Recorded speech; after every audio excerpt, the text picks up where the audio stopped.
математикалық ойын әдісі сабақты қорытындылау үшін, одан кейін бекіту үшін өте тиімді әдістердің бірі. Яғни оның қолданылуына және тиімділігіне тоқталатын болсақ, тарих сабағында математика пәнін кіріктіре отырып қолдансақ өте тиімді болады.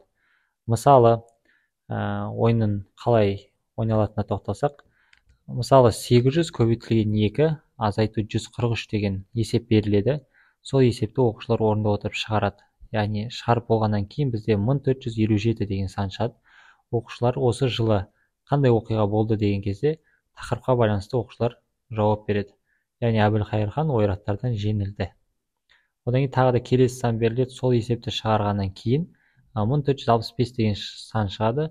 Бұл жерде қазақ хандығының құрылуы деп оқушылар жауап береді. Яғни математика және де тарих сабағын байланыстыра отырып, біз бұл ойынды ойнаймыз.